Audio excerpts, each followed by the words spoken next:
বিএনপির প্রতিষ্ঠাবার্ষিকী উপলক্ষে বেলা 11টায় দলটির প্রতিষ্ঠাতা শহীদ রাষ্ট্রপতি জিয়াউর রহমানের সমাধিতে শ্রদ্ধা জানাবেন দলটির শীর্ষ নেতারা। ইতিমধ্যে সেখানে জড়ো হচ্ছেন নেতাকর্মীরা। পরিস্থিতি জানাতে সরাসরি যুক্ত হচ্ছেন সহকর্মী জুনায়েদ আল হাবিব। জুনায়েদ, নেতাকর্মীদের উপস্থিতি কেমন দেখছেন, তারা কি বলছেন?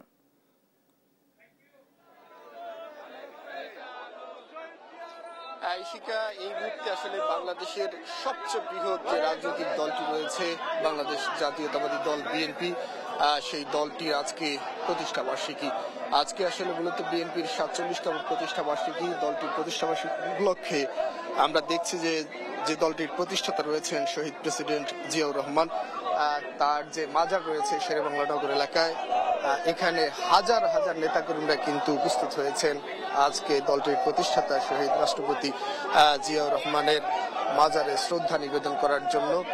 আপনাকে বলে রাখি, সকাল 11টার দিকে অর্থাৎ আর কিছুক্ষণ পরেই দলের যে কেন্দ্রীয় মহাসচিব মির্জা ফখরুল ইসলাম আলমগীর সহ অন্যান্য যারা যে নেতারা রয়েছেন তারাও কিন্তু আসবেন এই শহীদ জিয়ার মাজারে ফুল দিয়ে শ্রদ্ধা নিবেদন করার জন্য।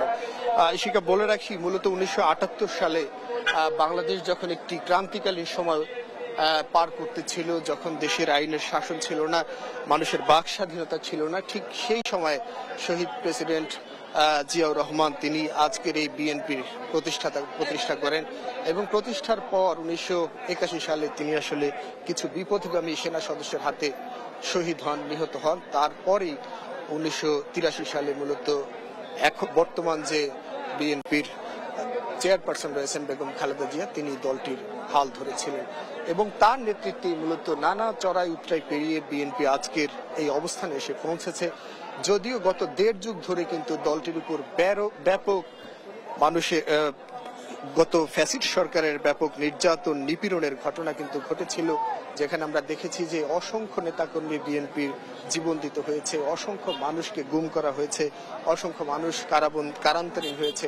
তো সেই পর্যায় থেকে কিন্তু উঠে আজকে বিএনপি একটি শক্ত অবস্থানে রয়েছে বাংলাদেশের, এবং ধারণা করা হচ্ছে বা দেশের মানুষ প্রত্যাশা করছেন আগামী নির্বাচন যদি অবাধ, নিরপেক্ষ, গ্রহণযোগ্য একটি নির্বাচন হয়, হয়তো সেই নির্বাচনের মধ্য দিয়ে এই দলটি আবারও ক্ষমতায় আসবে। এর আগে মূলত এই বিএনপি বাংলাদেশের শাসনের দায়িত্ব ছিল 4 বার। যদি আগামীতে আবার ক্ষমতা আসে, দলটি হয়তো 5মবারের মতো বিএনপির হাত ধরে বাংলাদেশের নেতৃত্ব এগিয়ে যাবে, বাংলাদেশ এগিয়ে যাবে। যদি এই দলটির এখন ভারপ্রাপ্ত যিনি চেয়ারম্যান রয়েছেন তারেক রহমান, তিনি এই মুহূর্তে দেশে নেই, তিনি লন্ডন থেকে দলটির নেতৃত্ব দিচ্ছেন। তবে দলটির নেতাকর্মীরা আজকের এই প্রতিষ্ঠা বার্ষিকীতে সবচেয়ে বেশি জোরালো যে প্রত্যাশাটি করছেন, তারা বলছেন যে সরকারের পক্ষ থেকে আগামী ফেব্রুয়ারির মধ্যে যে নির্বাচনের ঘোষণা দেওয়া হয়েছে, সেই নির্বাচন যাতে অবাধ, নিরপেক্ষ, সুষ্ঠুভাবে উদযাপিত হয়, সুষ্ঠুভাবে সম্পন্ন হয়, সে বিষয়ে দলটির পক্ষ থেকে কিন্তু নেতাকর্মীদের নির্দেশনা দেওয়া হয়েছে। তারা সেভাবে প্রস্তুতি নিচ্ছেন, সেভাবে কিন্তু এগিয়ে যাচ্ছেন। তো 11টার দিকে আসলে কেন্দ্রীয় নেতৃবৃন্দ আসবেন। এখানে আসার পর তখন তারা গণমাধ্যমের সাথে কথা বলবেন, তখন আপনাদেরকে পরবর্তী খবর জানিয়ে দিতে পারবো। এখন পর্যন্ত এই ছিল আমার কাছে সবশেষ।